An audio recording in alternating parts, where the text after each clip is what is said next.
হাসপাতালের কেবিনের বাইরে নিঃশব্দে দাঁড়িয়েছিলেন রাহুলের মা। ভেতরে কি হচ্ছে সেটাই আড়াল থেকে দেখছিলেন তিনি। দূর থেকেই দেখতে পেলেন রাহুল ঘুমের মধ্যেও রাহির হাত শক্ত করে নিজের বুকের সঙ্গে চেপে ধরে রেখেছে, আর রাহি চুপচাপ পাশে বসে এক দৃষ্টিতে তাকিয়ে আছে রাহুলের দিকে। এই দৃশ্য দেখে বুকের ভেতরটা হুহু করে উঠল তার। মনে মনে বলতে লাগলেন, একবারও মায়ের কথা মনে পড়ল না তোর? একবারও মা বলে ডাকলি না? শুধু রাহির নামটাই মুখে এলো। তাহলে বুঝি এখন আর আমার প্রয়োজন নেই? চোখের কোণে জল চলে আসে তার। ধীরে ধীরে কেবিনের সামনে থেকে সরে যান তিনি। বাইরে দাঁড়িয়ে থাকা অনি মায়ের মুখ দেখে জিজ্ঞেস করল, মা, দাদাই কেমন আছে? রাহুলের মা শান্ত গলায় বললেন, ভালো আছে, দেখে এলাম। তোমরা থাকো, আমি বাড়ি যাচ্ছি। রাহুলের বাবা অবাক হয়ে বললেন, এভাবে এখন বাড়ি যাবে? আমাদের ছেলে হাসপাতালে ভর্তি, আর তুমি তাকে ছেড়ে চলে যাচ্ছ কেন?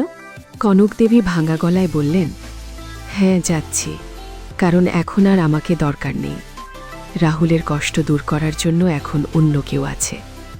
মায়ের কথা তো আর তার মনে পড়ে না। কথাগুলো বলতে বলতেই কান্নায় ভেঙে পড়লেন তিনি। রাহির বাবা মাথা নিচু করে চুপচাপ দাঁড়িয়ে রইলেন। পরিস্থিতি সামলানোর মতো ভাষা যেন কারোর কাছেই নেই। ঠিক তখনই কেবিন থেকে বেরিয়ে আসে রাহি।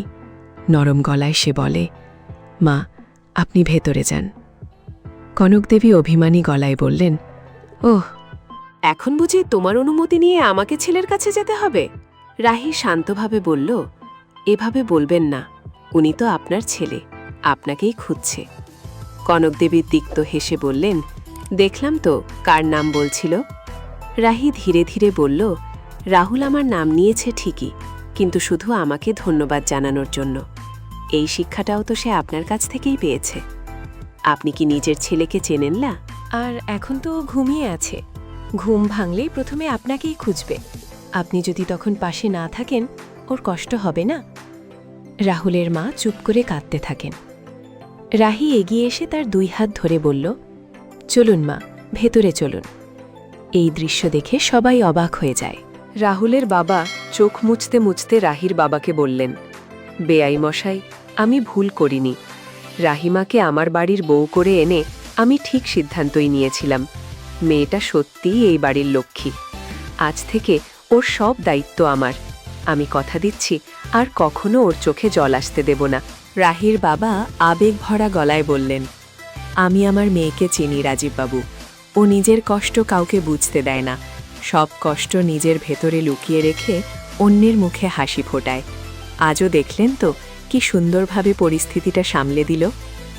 একটু থেমে তিনি আবার বললেন, তবে একটা কষ্ট থেকেই যায়। এখনও রাহুলের জীবনে যে জায়গাটা ওর প্রাপ্য সেটা পুরোপুরি পায়নি রাহি। রাজীববাবু দৃঢ় গলায় বললেন, পাবে, অবশ্যই পাবে। আমি নিজে ওর পাশে থাকব।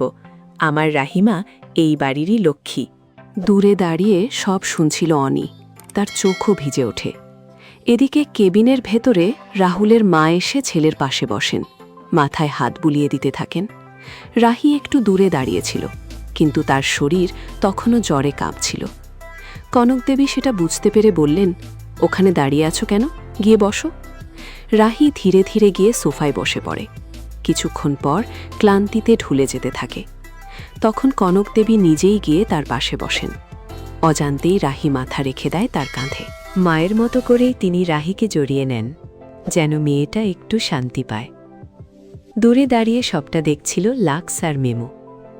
লাক্স মৃদুল হেসে বলল, দেখেছিস, এটাই আমাদের মা, আর এটাই আমাদের রাহি বৌদি।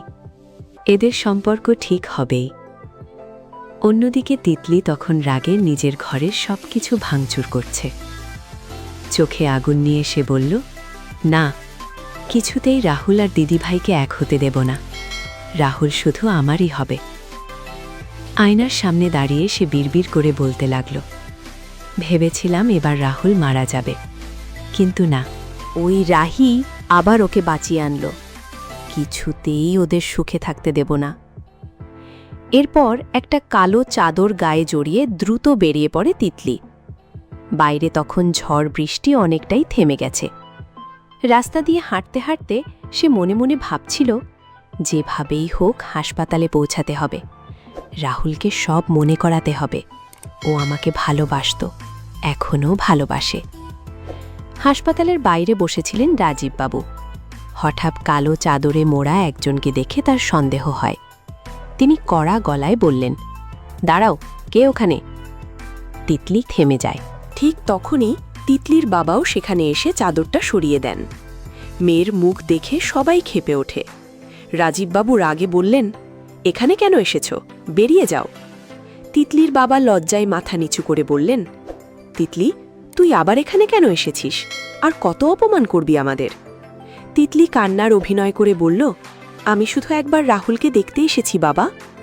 অনি এবার আর চুপ থাকতে পারল না। সে এগিয়ে এসে বলল, যা হয়েছে সব তোমার জন্য হয়েছে, এবার এখান থেকে চলে যাও। কিন্তু তিতলি কিছুতেই যেতে চাইছিল না। শেষমেশ তার বাবা জোর করে হাত ধরে টেনে হাসপাতালের সিঁড়ি দিয়ে নিচে নামিয়ে আনেন। রাগে কাঁপতে কাঁপতে তিনি বললেন, চলে যা, আজ থেকে তোর সঙ্গে আমাদের কোনো সম্পর্ক নেই। তিতলি অসহায়ের মতো বলল, এভাবে আমাকে রাতের মধ্যে বের করে দিচ্ছ বাবা?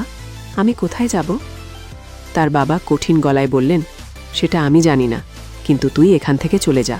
অপমানী দাঁতে দাঁত চেপে তিতলি মনে মনে বলল, এই অপমান আমি ভুলব না, সবাইকে শেষ করে দেব। রাহুল আর রাহির সংসার আমি কোনোদিন হতে দেব না।